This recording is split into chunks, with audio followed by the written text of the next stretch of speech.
At the New York airport, college student Chloe calls her mother Irene to tell her she's home and learns that her father's birthday party has been cancelled because he was suddenly called to work. Since her dad is a pilot, Chloe decides to stay at the airport to find him. Meanwhile, TV reporter Cameron is approached by a Christian lady who tries to make him accept Jesus in his life, claiming that all the tragedies he sees every day during his job can be explained by the Bible. Chloe interrupts her to point out that God is punishing innocent people for the sins of the past and that working in mysterious ways isn't an excuse. The lady walks away and Cameron thanks Chloe for helping him, so Chloe explains her mother is a religious nut too. In the parking lot, Cameron's dad Rayford takes off his wedding ring before meeting with stewardess Hattie. When they enter the airport, Rayford sees Chloe and rushes to hug her. However, Chloe isn't happy because she noticed he was flirting with the stewardess and calls him out since her parents have been having trouble in their relationship for a while. Rayford explains that they married very young and people change a lot through the years. Since Irene got obsessed with religion, she's become impossible to live with.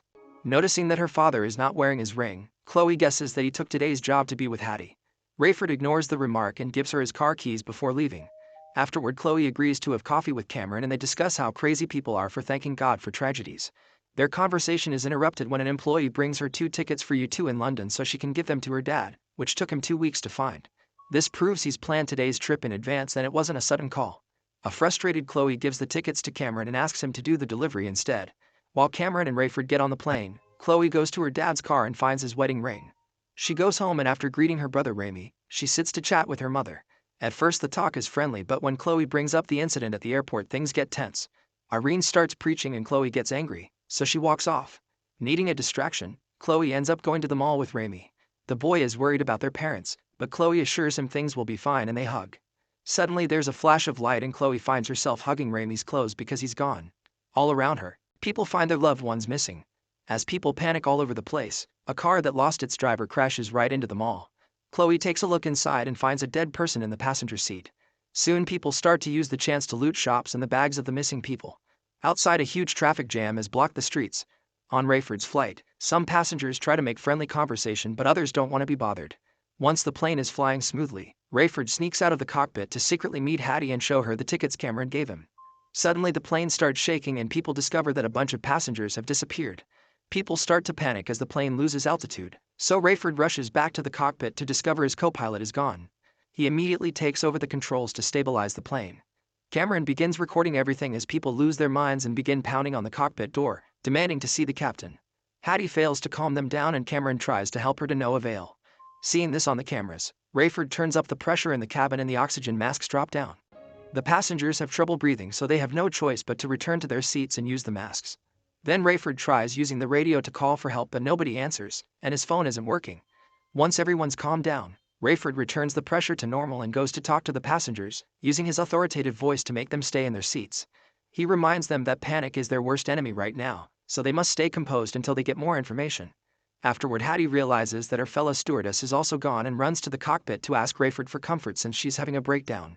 Since everyone is leaving their seats anyway, Cameron begins recording again and interviewing the passengers. Nobody has seen anything strange and the vanishment happened instantly, only leaving behind people's clothes. A panicking woman runs to the bathroom to consume some happy powder and comes back to her seat saying she knows none of this is real. Cameron tells her to go to sleep while noticing she's written "it's not real" on her hand. A Muslim man thinks they should be praying, but another passenger begins arguing with him because they have different gods, so they can't share their prayers. Before things can escalate, Rayford announces he's flying back to New York. At the mall, Chloe manages to make her way through the crowd after lots of pushing and struggling. She rushes to the parking lot to keep searching for Ramy but has to run off when a small plane suddenly crashes on the ground and destroys Rayford's car.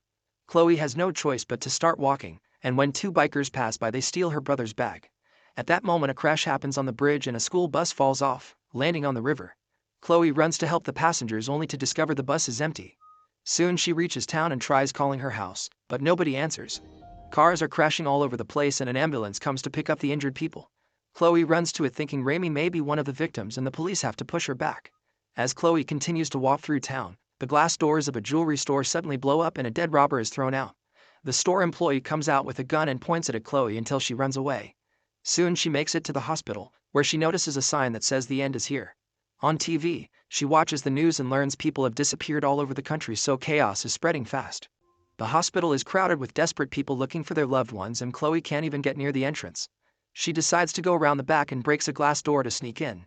Dodging the dozens of people in the corridors, she makes it to the nursery and discovers all the newborns are gone. As she checks the rooms, a mother appears behind her and tells her kids of all ages have disappeared, not only in the USA but in the rest of the world too. Back to Rayford, he discovers a plane flying on the same flight path and tries to contact the pilot, but nobody answers. It turns out the other plane is missing both pilots, but it still has a few passengers left.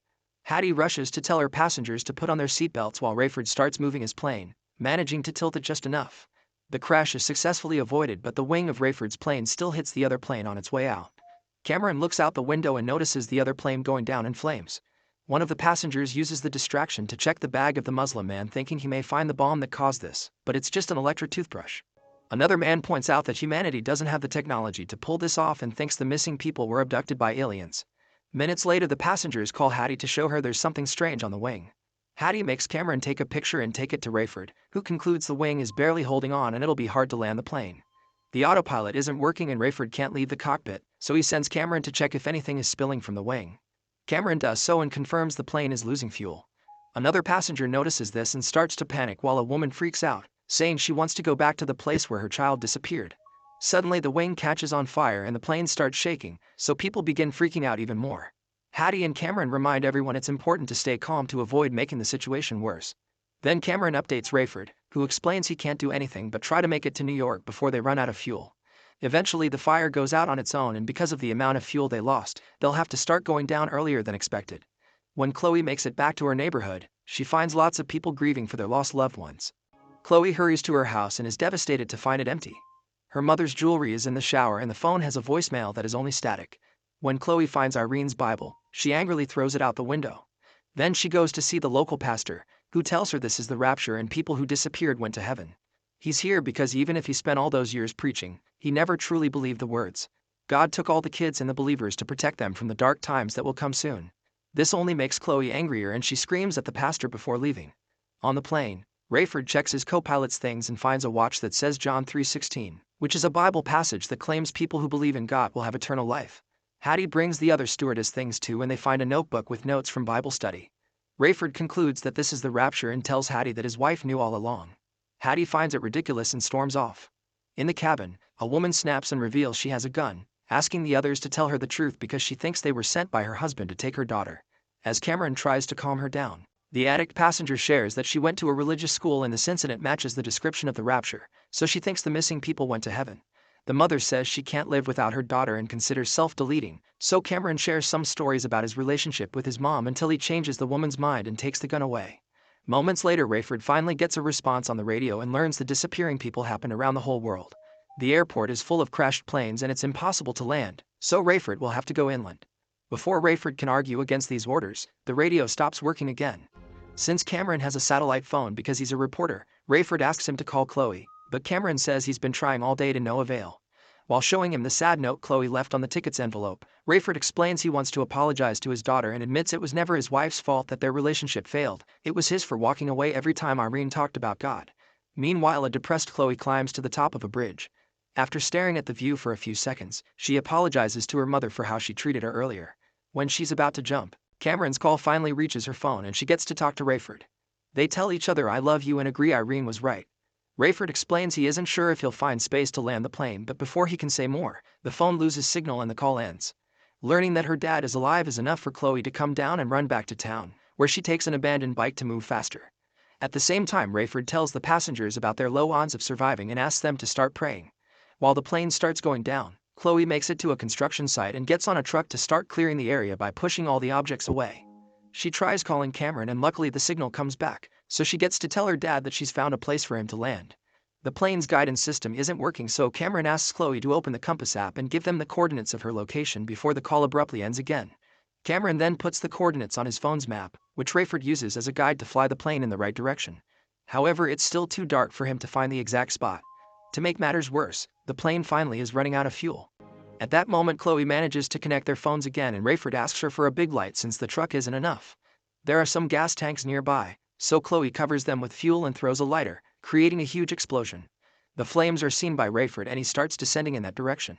Chloe jumps back into the truck and tries to get out of the way, but she's so distracted by the fire that she ends up crashing. The plane hits some cables as it goes down, but it only causes some shaking. Soon it reaches the ground and tilts because the back wheels haven't come out.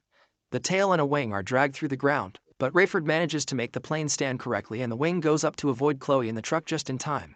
The plane slides ahead for a few more miles, hitting a bunch of things on the way. It looks like it's about to hit a huge gas tank too, but thankfully it stops before the worst can happen and everyone's safe. While the fire that Chloe started explodes again, Hattie takes out the inflatable slide so everyone can finally leave the plane. Chloe runs to hug Cameron and Rayford, who admits he should have never left. She gives him both his and her mother's wedding rings before everyone turns to look at the town in the distance, noticing all the fires. Cameron says it's the end of the world, but Chloe thinks it's just the beginning.